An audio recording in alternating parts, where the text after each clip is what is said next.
We are all just coming out from the COVID-19 pandemic. And yet, there's another secret pandemic that's lurking at the background that potentially that could be as devastating as the COVID-19. What is this pandemic? Hi everybody, my name is Tony Tan and I'm the future in the present. Joining us today in the Tony Tan Show is none other than Simone Heng, a TEDx speaker, a global speaker, and the author of The Secret Pandemic, a best-selling book both globally and in Singapore. Her talks have touched the lives of thousands and thousands of people, both from the Fortune 500 companies to local enterprises. Let us welcome Simone Heng so that she can share with us what is this secret pandemic.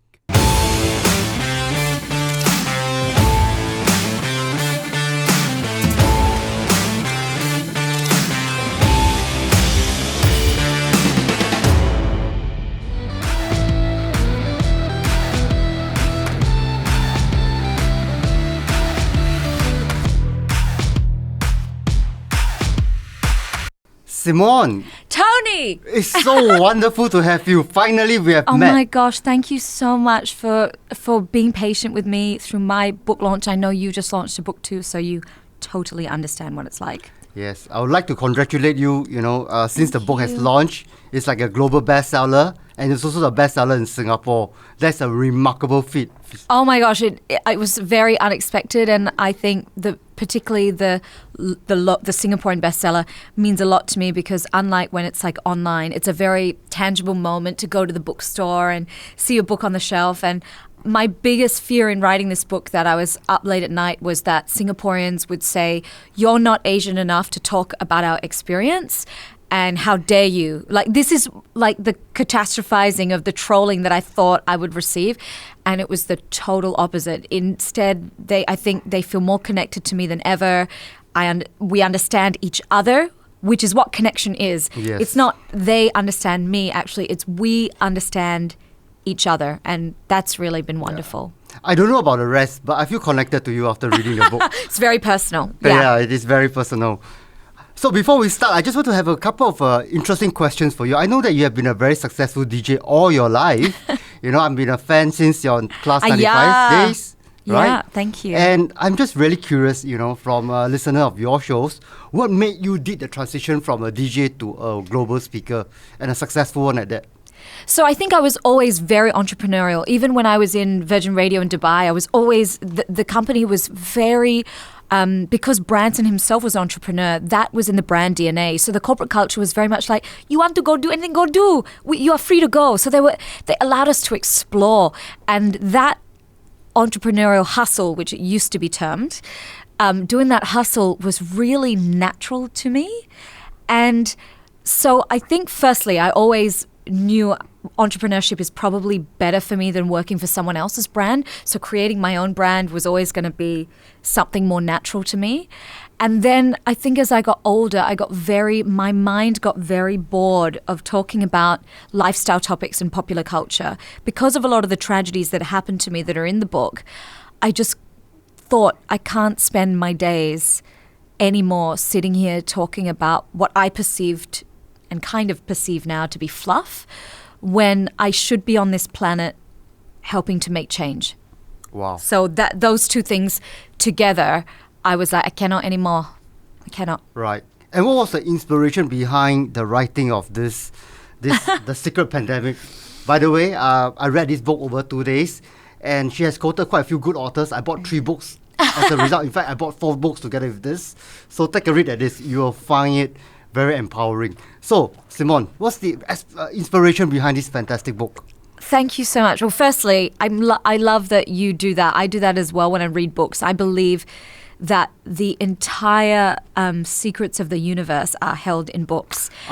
Universe. I'm going to come back to that topic. I'll hold it right there. But it's about having the discipline to read, which a lot of people don't want to have. And if you look at the world's most, I suppose, outwardly successful people, depending how you quantify success, but people who have a really good work-life balance and seem to be living their best lives, they are avid readers. So for anyone who's listening, please be disciplined and turn off the Netflix and pick up the books.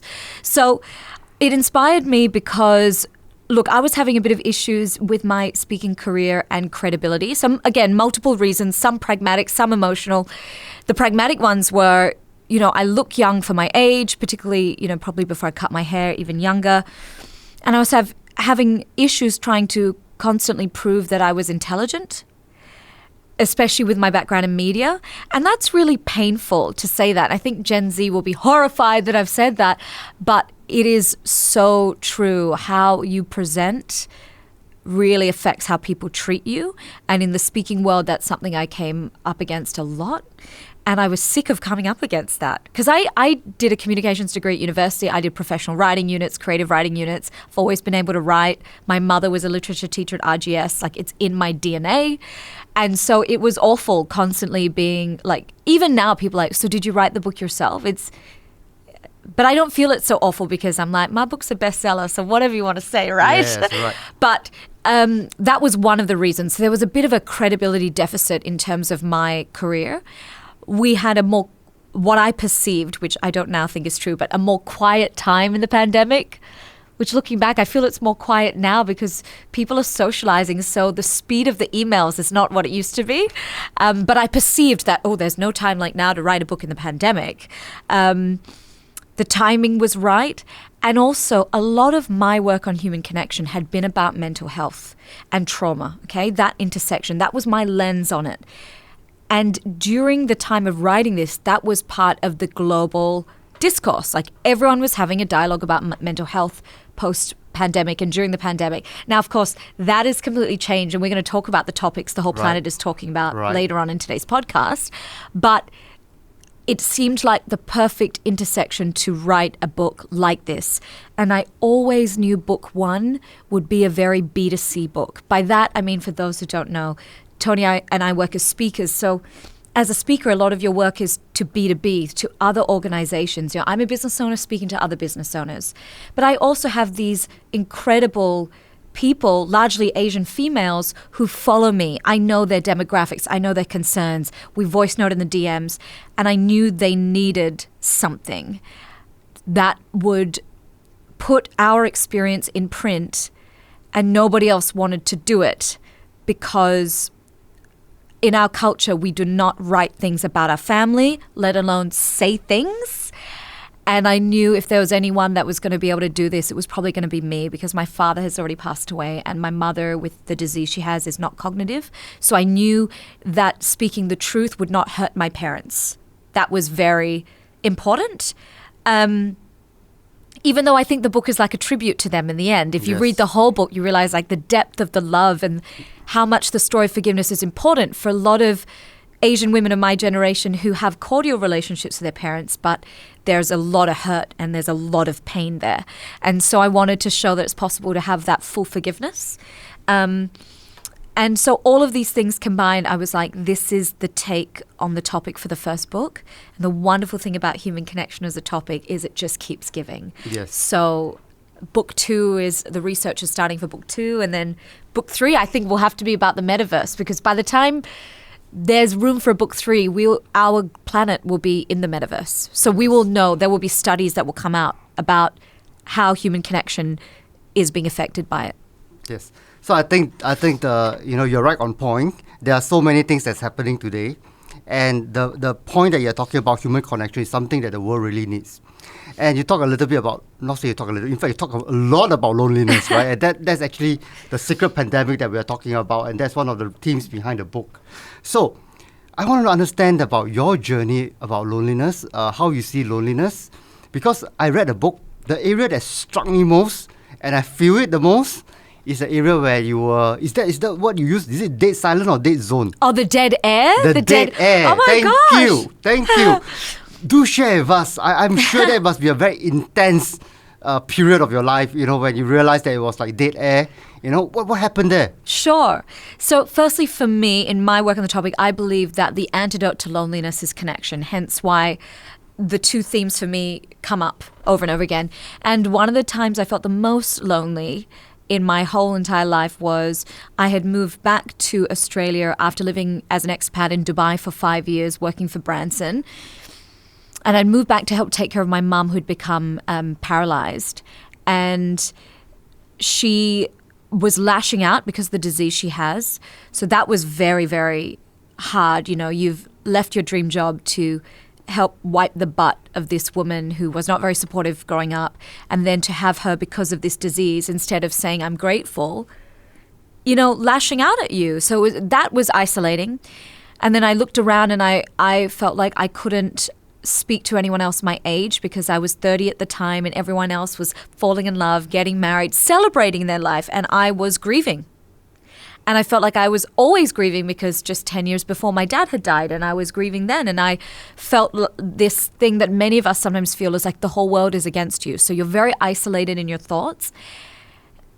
And yet, now in retrospect, I think, but God, Simone, you're still so blessed. You know, so I was given a job on the radio in Australia, which, despite all these sad things, is actually a big blessing. So I was on air one night, and I was just, during this time, in a constant fight or flight. So what a lot of people don't know is that not belonging and social rejection gives us a physiological response. We go into a fight or flight response, which releases cortisol, stress hormones through our body. The same way we get nervous before a presentation or a podcast or anything like a job interview, it's the same response. And it comes from the fear of social rejection, because as human beings, we're wired to be connected, because there was safety in numbers as we evolved as early man out on that savannah. So we equate belonging with a sense of calm and safety. So when you feel no one understands you, your mother is screaming profanities at you, you don't have any friends, you've left them in another country. And certainly when I moved back to Australia at that time, it's 2014, I very much felt my color. This is prior to Black Lives Matter, prior to the diversity movement. And for the first time in almost 20 years of being away, I was referred to again as the Asian girl. You know, I wasn't Simone, I was the Asian girl. So I didn't feel I was fully being seen. And actually, just as a small side note, I think my loneliness really began as a mixed race person. And mixed race people really understand this, is that you feel you don't belong to either world. Now I see it as a gift, because I've gone for therapy and there's a bit of journey, but you very much grow up feeling like I don't belong with my Chinese relatives. I don't belong with my Eurasian relatives. I don't belong with these Australian people. And Dubai had been kind of a gift for me, because everyone there is from everywhere and it's a non-subject. Like you never hear like, what mix are you, huh? You know, you never get that question, because everyone's like Arab from Sweden, but raised in Canada. Like everyone is a third culture kid and mixed. And so I didn't realize how much I would grieve the loss of that when I repatriated as well. So it's a combination, all of these things, that one night I go on the air and the radio in this fight or flight, and I do my radio show and I forget to put the show into automation. Automation is this button that keeps the station running while people are sleeping. And it's a big responsibility. But because I'm like out of my own body and I just can't wait to get out of the station where I feel I don't belong and jump in the car and meet my cousin, who's like my one best friend in the whole world, for a movie. The station, I'm driving to the movie and I've got the station on, obviously, and it just goes quiet. And I have a really old beat up car. It's my dad's beat up car. So I assume it's the car.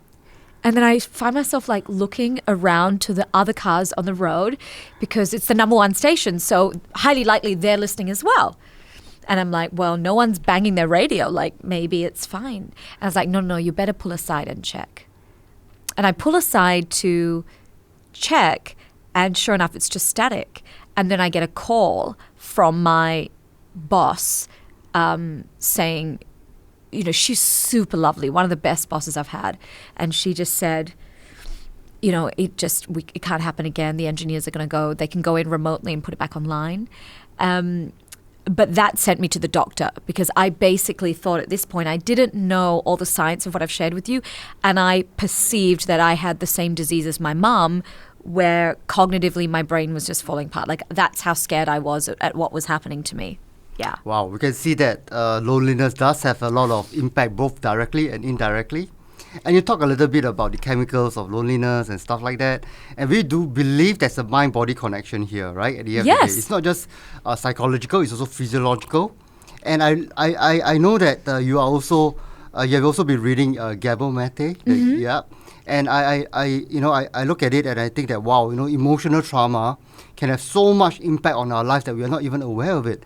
I'm not even sure, in the audience, how many of us are actually aware the impact of loneliness, right, for both our mental and our physical health. Yeah, I also think there is a part about culture, which is what I write about a lot in the book, that idea of relational loneliness in Asian families. We are not the Chinese half of me, I know, is not expressive, is not affectionate, is not validating. I think the current generation of parents is different, but certainly I'm 38 and older, that generation, got to look at Singapore in the context that these were people who fled the south of China in famine.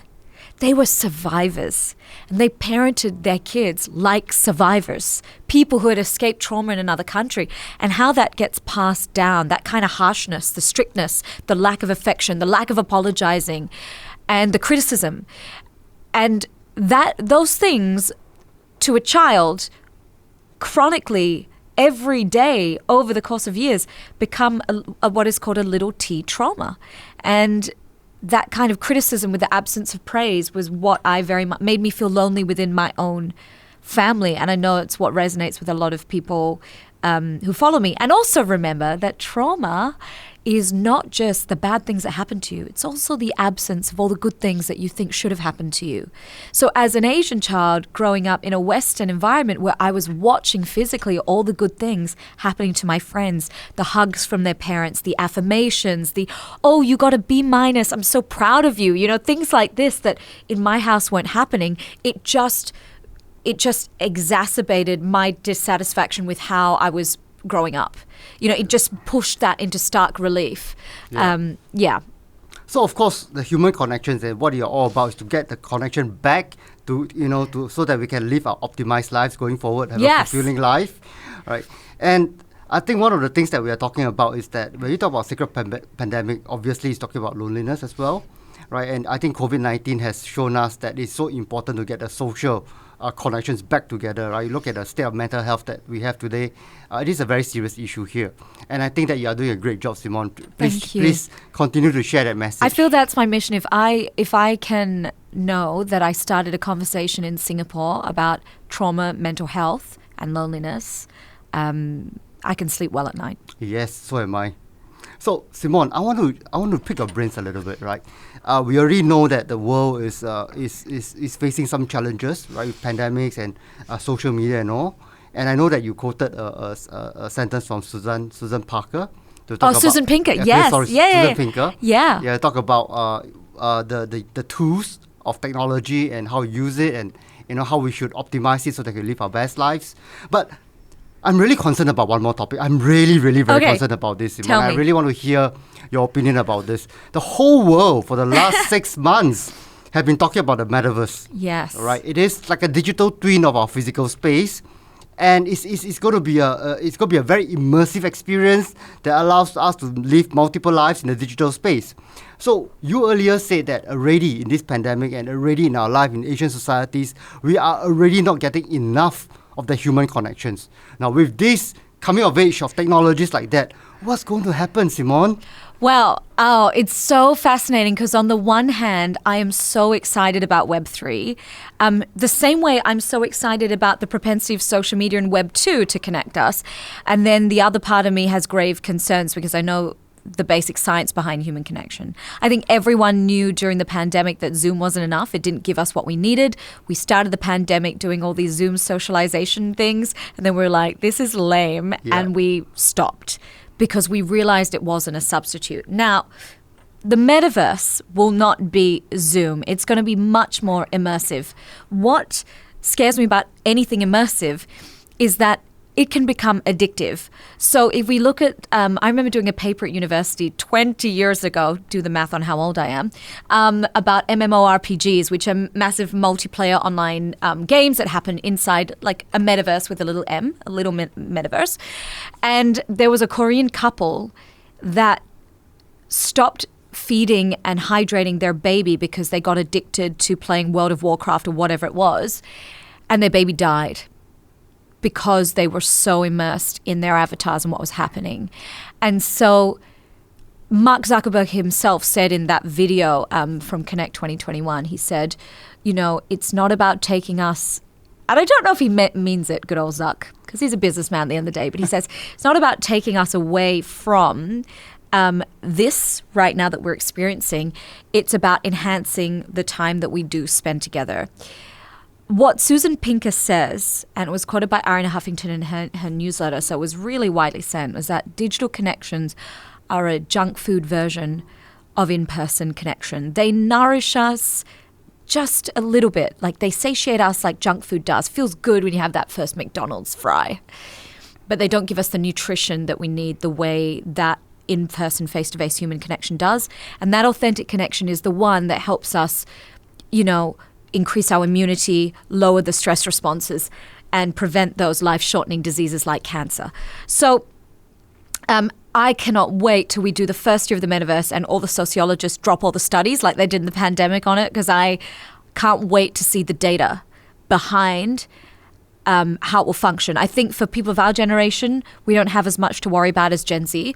Gen Z are already spending more than 50% of Gen Z are spending more time right now in the metaverse than as themselves.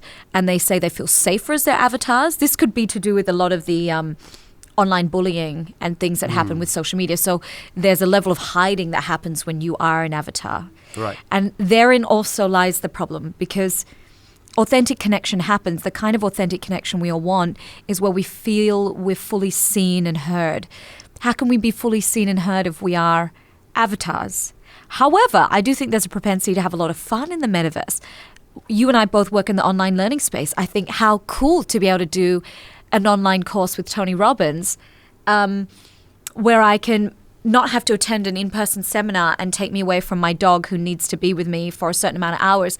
I can actually go in to a much more interesting environment than Zoom and be at an immersive convention online and still learn. So I think there's crazy cool things that can be done. But I think technology in general, the same as the rules for Web 2 apply. Everything in moderation and using your life wisdom to monitor when is something too much. I talk about it in the book when I realized that social media took over my life and how I created rules for myself and boundaries for myself that have worked really well. I might be the only person that doesn't scroll. And a researcher at UCLA actually was like, they wanted to develop an app, human connection app, and they came to interview me, and he was like, what? But everything is designed to make you want to scroll. And I was like, I know. That's why I know that, and I don't. I post and ghost a little bit to allow me to connect better with my in-person human connections, because I know that that's what's going to make me live longer, not scrolling other people's lives and getting comparisonitis. So I think with the metaverse, it's the same. Is it taking you away from time with your kids, time with your wife? Or are you and the whole family in there together having a really cool family movie night and you're watching that movie in an incredible location all together? So all of these tools are there. They should be there to enhance our experience versus take away from it. But I do feel when I watched Zuck's video that I'm equally excited and equally curious about where certain things could go. Yeah. And I think you rightly point out, metaverse, like artificial intelligence, these are dual usage technologies. They are good and bad in anything that we do. Yes. And you're right to state that it's about moderation, it's about the wisdom to understand that. But, at the end of the day, not everybody have the wisdom, right? And I think that it's so important that you continue to amplify that message to reach people who have not reached that wisdom or has been misguided by technologies. So I think your second or your third book is going to be very, very relevant to the future that we are getting into, right? So, Simone, I just want to ask you a question, right? You in our conversation so far, you have spoken about two things, and I pick up these two things, and it's even mentioned in your book. You mentioned about the universe, and you also mentioned about wisdom. So, my question to you is, how does the universe looks like to you? Oh gosh, how do you define this? I feel every day when I wake up, and this is so different to the sad moments in the book. that I am the master of my own universe, that I have a direct phone line to ask the universe for whatever I like, and that every day is like an adventure. I sincerely feel that way. So when people say, Simone, your energy and you're so positive, it's like, honey, this is hard won. Like, I had to work to get to this place. And I know this might sound cheesy, but having been in such awful, traumatic places previously in my life, how can you not be grateful for the life that you have now? You fly all over the world, Vegas, this, that, to speak about a topic that hopefully enriches people, changes the world. You get to have a voice and have that voice appreciated. I'm not monetarily driven at all. I believe, as a good immigrant, daughter of immigrants, that you should be financially responsible, that you should be aware. But I think a part of my supreme satisfaction with life is that I'm not materialistic. Well, I think that's freedom. It allows you to do a lot more things, right? Yeah. And I like, that's how I feel. I feel like it's an adventure because there are so many moments, and they're not mentioned in the book, but for example, I was working at a radio station when I was 24 years old here in Singapore, where I was literally being paid like pocket change, like tiny salary. I was 24, first job out of university.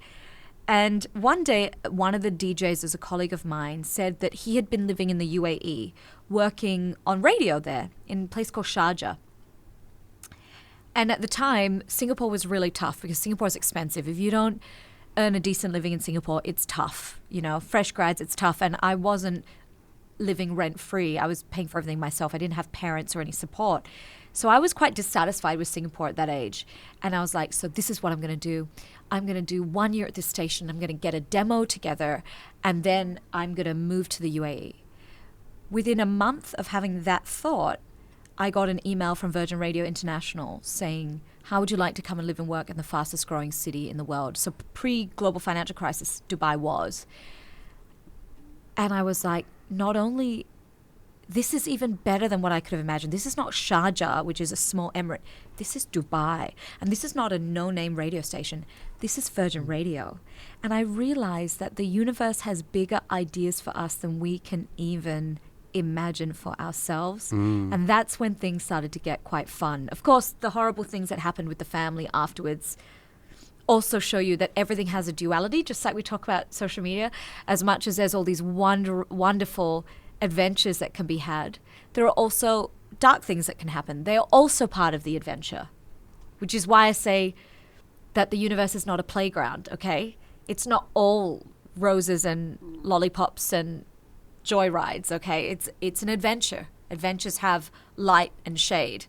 But I thought, how incredible that my idea of what I deserve to have could be so limited by my own programming, my own paradigm of how if you've read The 7 Habits of Effective People by Stephen Covey, you'll learn all about having a paradigm, set of beliefs, values that are programmed into you from your childhood, right? So that programming kept me dreaming very small. And when I went to the UAE and I saw some of my friends my age are now literally the most successful businesswomen in the world. Huda Katan from Huda Beauty, Supercar Blondie, like these girls had no limitation. And I very much had that Singaporean, like, don't be too big, don't be too like just be reasonable, practical. Even though I didn't outwardly present myself that way, that is my programming. It's your conditioning. Conditioning, exactly. And no one would believe me until they read the book. Now they all believe me. And so I decided when I would finally run my own business that I would start the business when I no longer had that programming. So now you see I'm very aggressive with my marketing, but I believe what I'm marketing. It's not a overcompensation. It's not I totally believe people need to have this message, and I'm going to go big or I'm going to go home. Wow. So that's a huge mindset shift and a deprogramming, actually. You are growing, Simone. I can see that. The universe is aligned to you now. Yes. It's giving you what you want in life. I think this alignment is so important. So important. I agree, Yes. Tony. And as the human connection speaker, as the human connection expert, Simone, give us some tips. We want to have that Sure. human connection Of course. that you have. We want to have the alignment that you have. Share with us how can we get stronger human connections for now and into the future. Okay, number one assignment. Okay, everybody, very good. Take out notepad. Number one thing, we cannot connect with others until we connect well with ourselves. So that knowing, that wisdom, that innate sense of being, you get that when you are still for a moment. So block off time in your calendar. I do this. I block off hours where I know, like after this I'm going goal setting for 2 hours, where I know I'm going to have time to reflect. Maybe it's goal setting on professional stuff. Maybe it's you meditating and being alone. Maybe it's a walk in nature. Block that time off. It's only in those vacuums, in those gaps of silence, that wisdom has a moment to rush in. We are so busy in this city. We are so digitally distracted. And then we have all of our filial obligations that come with being Asian children with parents, okay? Or mothers, all the filial obligation that weighs on us. If you don't have that vacuum, how can your connection with yourself grow? Because you have no time to process how you're interacting with other people and your programming. Finding out what is that paradigm that you have sitting in you that might need to be shaken up a bit. So that time is really important. Maybe you want to get a coach, maybe you want to get a therapist, but any sort of investment in yourself is a form of self-connection. So that's number one. Number two is look at your digital use right now. I want to get everyone prepared for the metaverse. It's coming within the next 24 months. Our whole world is going to change. Okay, it's already the next industrial revolution when this happens. And I want you to be prepared to have boundaries about it. Of course, whenever you get a new toy, you're going to go in and have a spree, for sure. But then how can we live with it with healthy boundaries? So I want you to start that process now by looking at your social media use, your online use, your screen time, and saying, how can I start to train myself now to have time where I put my face-to-face human connections first, because those are the things that are going to increase my lifespan and improve my immunity, not necessarily my swiping online with connections that aren't really my close connections. Yeah. Right. So those are my two big action points, I would say. Yeah. And you talk about hugs. How important is hugs in life? So this is the thing about the metaverse too that we also should have touched on. Look, we're looking at a world where you have multiple avatars of yourself. You could essentially leave one avatar in the metaverse, a particular space in the metaverse, say sandbox, wherever, and have that avatar speaking as you. Maybe it's giving customer service information for your business. I don't know what it's doing. And it's interacting with people while you're doing something else. So that's a form of very artificial human connection, actually, right? It's kind of like 3 layers away from us already.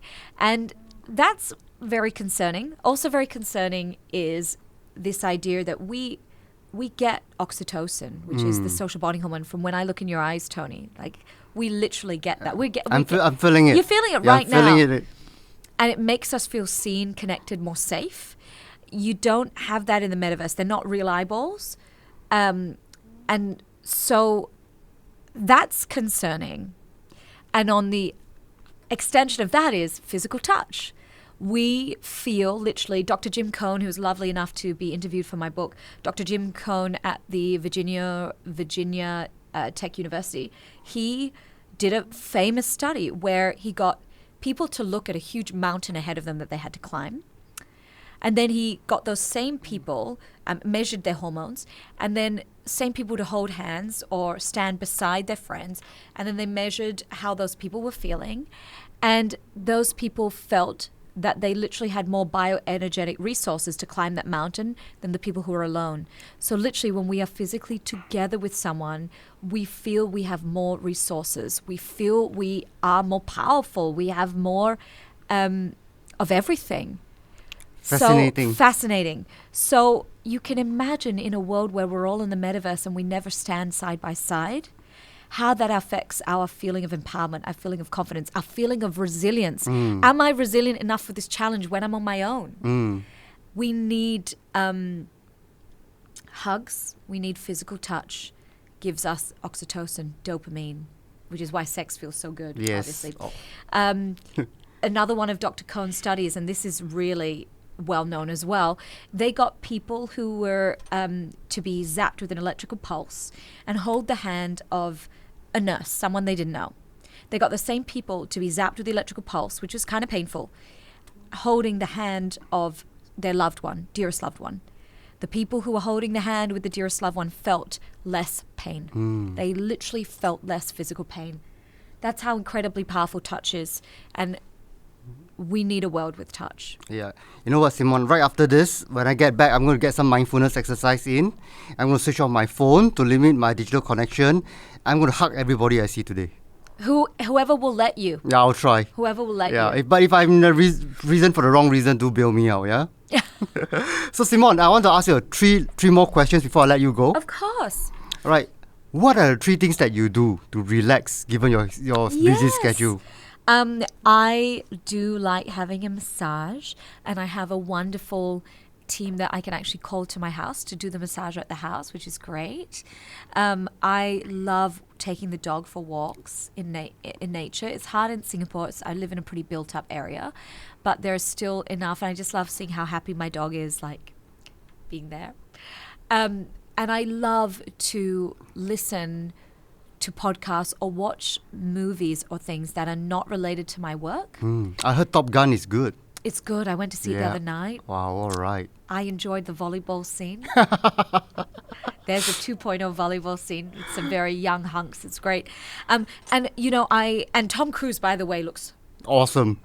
awesome. Yes. Like the work that man put in to look that young at 60, incredible. But I believe you can't be on all the time. So in my downtime, it is my guilty pleasure to eat some McDonald's and watch non-related to human connection shows or listen to non-related human connection podcasts. And funnily enough, when I do that, I often get the great anecdotes for my speeches and things as well, because it somehow, human connection, of course, is part of everything. Yes. But it's by having my brain switch off. My Yes. brain is not searching, and there's good science behind this. Einstein always said, like if you've got a problem you have to solve or something, go and do something not Yes. related to it, and something will rush in. Some of the best ideas that I get flow in during Yes, the the off flow, state. you get into the flow, Yeah, right? the off state. So those are my 3 things. And those are wonderful ways to get yourself not only to relax, but also get new ideas going forward to recharge yourself for the future. Exactly. And what I love is they're free. They're democratic. It doesn't matter what money you have. Everyone can access those things. And when you travel a lot like I do, sometimes you want to access those things wherever in the world you are. And that's why I think that they're great as well. You know what they say, the best thing in life is free. Absolutely. Yeah. Yes. And Simone, thank you so much, right? Thank you so much for sharing your journey with us and share so much of these insights on your book with us. And more importantly, share with us some of the tips about how you look at the metaverse and some of the areas that we can get better connections in this world that we are living. I think our audience, right, and our viewers will massively, massively benefit from this message that you are sending out today. Oh, I hope Yeah. so. And I really look forward to work closely with you in the future projects around the metaverse and human Yes. connections, so that we can amplify this message even further to a bigger world out there. Amazing. Thank you so much. Thank you for being here with us. It's an honor to have you in the show, Thank you, Simone. and congrats on your channel. It's doing so well. Thank you so much. What a privilege. Thank you, Simone.